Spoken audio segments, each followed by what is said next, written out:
So as you referenced before, there was this story where you went to CPL. It was a CPL Winter tournament, and here's the interesting detail that you have to set up when you tell this story from the Zek's perspective. Okay, is that because the problem is when I tell people that overall the team came 6th, that doesn't sound that great. That sounds like, oh, okay, is that okay? But first of all, in this era, the tournaments were already so competitive and had so many international teams come, especially all the top European teams, that to even make top 8 used to be like the kind of the goal for a lot of the NA teams, because back then you would have like it was already almost kind of taken for granted that the top 3 or 4 spots are going to be mainly Europeans.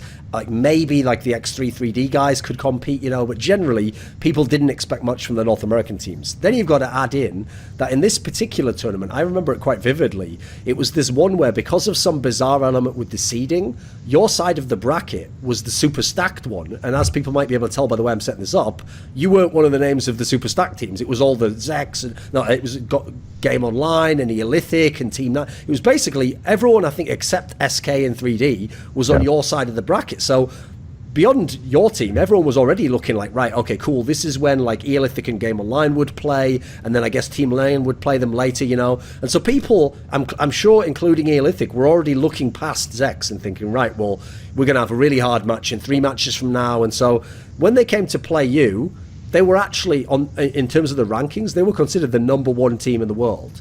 Yep. What did your team actually think going into this match? Like, did you actually think this was upset potential? Honestly, I don't remember like our mentality going into the game. Like, it was such a big moment in my career specifically and my teams, like that.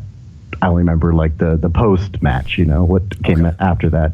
But I mean, as far as I could remember, I mean, it's one of those like, okay, let's see how many rounds we can get. Can we take them to overtime or get close to beating them? But that's most likely the mentality we had going into it.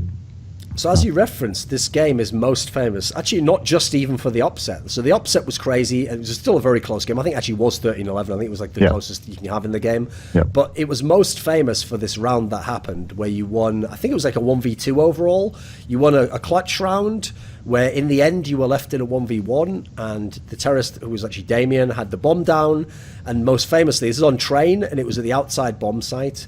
And what happened was he'd flanked around to the alley area, and he was hiding there, and obviously what he was waiting for is he was waiting for you to tap the bomb, and then he was going to come around, shoot you in the back, and probably win the round. Yeah. And famously, when you shot the AWP, this is a detail a lot of people don't know about this round, Sunman. You didn't just shoot him through the wall, because what people will forget is in 1.6, an AWP bullet can go through 2 walls. And so technically, I believe, clipped the first end of the wall and went through the second one, and then killed him. And so, first of all, it looks, when you watch the demo, like you just do this randomly completely, and it just shoots him. Did you hear like a sound cue? What happened in this round? Can you give me some of the info? I can clear some of the stuff that's wrong with the story that I've heard repeated over time. But that specifically, that shot, that was like, I knew he was in that general area, and I'll explain the story, but it was kind of desperation. Like, I know he's over there, swing the mouse, shoot the wall when I land, and he died. So I don't even remember if I scoped in. Like, I'm, one of those, like, I lost the round, screw it. Oh, he died, let me run back and defuse. But so with that, back when we had, before USB keyboards and stuff, you had to use the drivers with the PS, what is it called, the connector for the keyboard? Yes, PS2 or something on it. Yeah. Right. So at home on my computer, it worked fine. In the BYOC, my same keyboard, I couldn't hold crouch and my defuse key at the same time.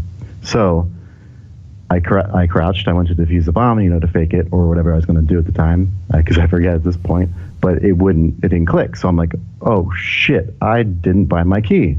So I get up, I can go and shoot, kill him, come back, and I don't crouch this time. I didn't even know it was a crouch issue. I'm like, okay, maybe randomly I'll defuse now. And I went back, didn't crouch, started defusing, and I think I got it within a few like milliseconds or something. But yeah, that's one thing people didn't know. Like, it was my keyboard malfunctioning due to, unable to press 2 keys at the same time.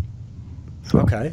So at this tournament, I mean, as I referenced before, like, you know, you had some good games otherwise, and obviously eventually when you meet the top European teams at that point in history, I mean, it's logical that a team's going to get beaten by them. These were very, very good teams back then. What was the significance of that LAN for you, and having like what at the time was a good placing for an NA team? You're talking about that, like that? Yeah, the CPL. Okay, yeah. Like you said, like top 8 was a goal. Like if we get top 8, like we're good. Like we're, you know, an international team. And I think that CPO we placed, what was it, 13th? I think it was. We lost the to. One before, yes. Yeah, the one before that. Yeah, 13th. So I mean that was a big goal, and we knew we could do better. So I mean, top 8 I'd say is a reasonable goal.